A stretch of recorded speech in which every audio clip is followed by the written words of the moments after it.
What is up, movie lovers? Back with another video. I got some more stuff in the mail today, and I'm going to have plenty more here in the upcoming week or so. I have ordered so much crap off Vinted, it's not even funny. I've pretty much cleared that website out now of everything that I've seen that I wanted. I'm just like, what the heck? One more $50 chunk. One more $50 chunk. One more. I need to stop. I need to stop, but I just keep finding cool things on there, and I just keep ordering them because it's so easy. All I have to do is like click two buttons, and it's ordered. Buy it, buy it, buy it. However, though, I had the day off today, and I sat around and I watched movies all day, and so far I've already watched 21 Jump Street, 22 Jump Street, Zombieland Double Tap, Star Wars Rogue One, Predator, and I'm getting ready to watch The Predator here after I get done with this video. So I've pretty much almost got through all the movies that I just received yesterday. And Rogue One was good. My friend was right. He was like, dude, just watch Rogue One at least. It's so good, especially the ending. And he was not kidding. The ending of that was fantastic. I pretty much like the whole movie. It's the first time since episode 3 from, I don't know, what, 20 some years ago, that I've actually had that Star Wars-y feeling, where I had the goosebumps at the end. Man, that was just, it was such a good movie. The only thing I would say that was average about it was the acting and the characters. There really wasn't, those just iconic characters in it, except for Darth Vader. He was in there for a few minutes. And I would have to say that they did not get his voice right. It sounded a little off. You would think with all this technology and stuff, they could at least get his voice right, but it was a little weird. Maybe James Earl Jones was like, no, you can't use my voice again. I don't know. But other than that, I thought the movie was good.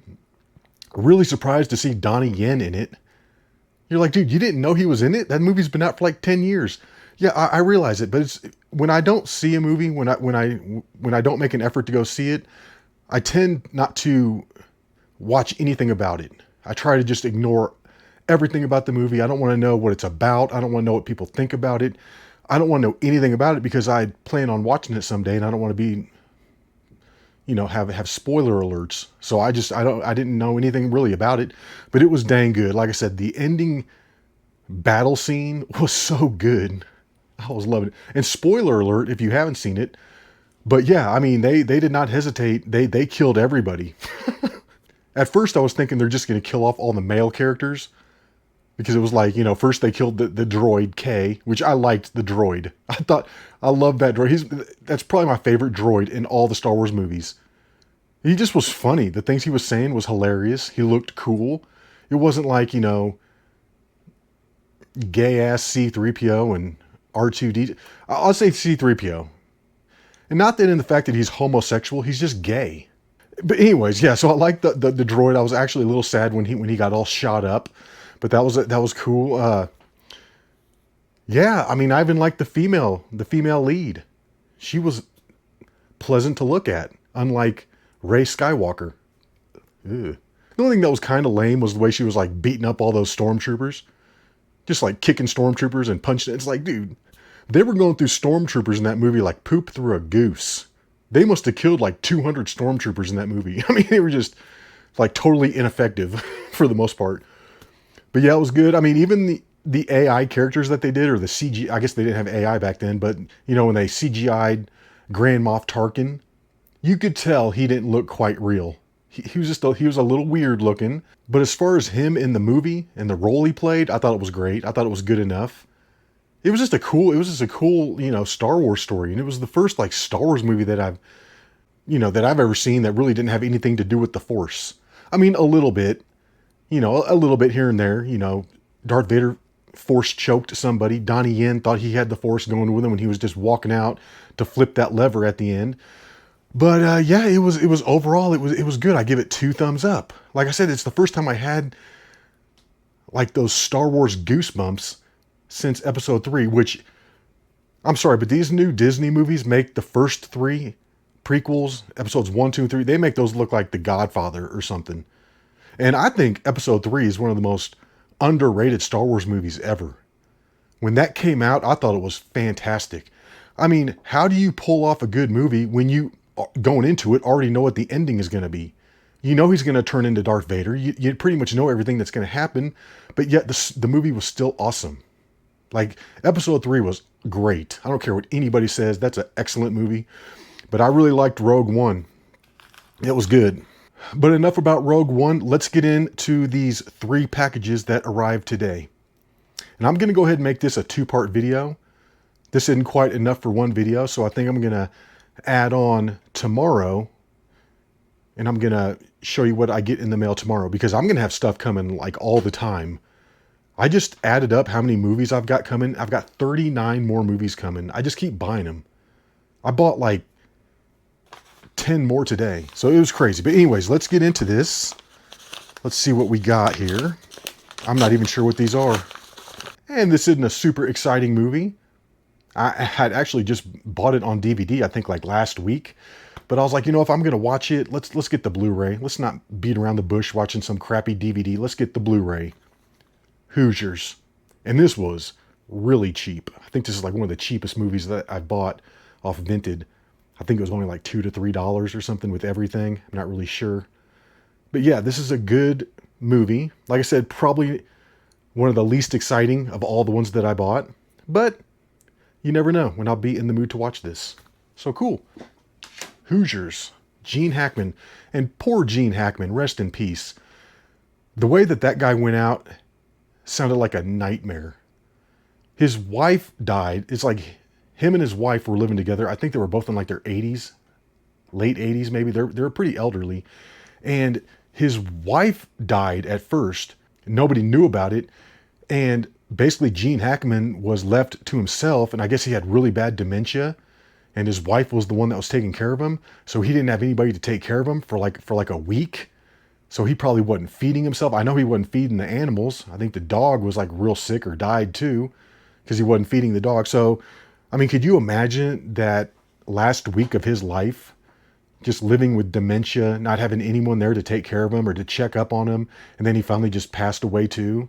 Man, that's not a way that, you know, someone like Gene Hackman should have went out. So that's just a terrible story. I hated hearing that. Let's move on to the next one. Let's get on to some more positive news here. I don't like talking about that. Cool. All right. Next one on the list. Mark Wahlberg, Shooter. And I think one of my Patreons was suggesting that I watch this. Ooh, I don't like this though. Case is broken. No bueno. Case is broken. Let's take a look at the disc. The disc, however, is perfect, and I can always get another Blu-ray case. As a matter of fact, I'm thinking about ordering a pack of 25 of them. I think it's like $22 to get a brand new pack of like 25 new Blu-ray cases. You can get that off Amazon. I might do that. This case looks like it's not that great. Yeah, I had watched Lone Survivor with Mark Wahlberg, and I got these 2 movies confused. I got that one confused with this one, because I had seen this previously. I thought I'd seen Lone Survivor, but then when I watched it, I got the Steelbook case from the thrift store for $2. Yeah, the Steelbook edition of Lone Survivor. But like I said, I thought I had seen that. But then when I watched it, I was like, no, I haven't seen this. So I was getting it confused with Shooter. And I remember I think I have seen this, and I liked it. So looking forward to watching that again. Not bad. Like I said, though, I'm going to have to get a new case for it. Kind of a bummer. And last on the list here, check out my skills. I'm like Ringo on Tombstone. Okay, anyways, let's open this up. This came from Pennsylvania. Okay, already the DVD is flying all over the place. I'd rather have the DVD flying all over the place than the Blu-ray. But we are going with 127 hours, and I think this was one of the cheapest ones that I've gotten. You're like, didn't you just get that on DVD? I did. Not too long ago. Just got the DVD right here. So I've got the Blu-ray, the DVD, and the book. I really love Aaron Ralston. He's an inspiration to me as a hiker, as a survivor. Man, this guy's a badass. From Colorado. That's where I live. But yeah, it's just a great movie, a great story. And the movie really is pretty accurate when it comes to, you know, reading the book. I mean, they nailed the movie. The only thing that's not quite accurate was when he meets those girls at the beginning, and then they go to that like cave and they're jumping down into the water. That really didn't happen. But he did meet those girls, and he did hike with them for quite a while. They hiked all the way down through the first part of the canyon, and right when they were going to split up and the girls were going to go back out and just kind of make a shorter loop out of it, they were like, come with us, Aaron. Come with us. You know, let's go to the party tonight. Because there was going to be this party in Goblin Valley State Park, which is pretty much just across the street. I've been there as well. It's awesome. It's epic. But they were going to have this big, like Scooby-Doo costume party thing there. And they wanted him to go to that with them. And he planned on meeting them there later. But he was like, no, I want to do the rest of the hike that I had planned. And he wanted to keep going through Blue John Canyon, drop it down into Horseshoe Canyon, take it by the Great Gallery, and then up and around. And I've actually got a video on the Horseshoe Canyon. I just did it earlier this year. Went to the Great Gallery. Yeah, he walked right past that. I saw exactly where the helicopter picked him up. But like I said, he didn't want to go with the girls. He wanted to do what he had planned, and, you know, it cost him his arm. So, yeah. I just felt like I had to own this on Blu-ray. Not that I really want to watch it anytime soon, but I just felt like I had to have it. But anyways, guys, this is going to wrap it up for the first half of the video. Hopefully I get some more stuff in the mail tomorrow, and then we'll do a second half of the video.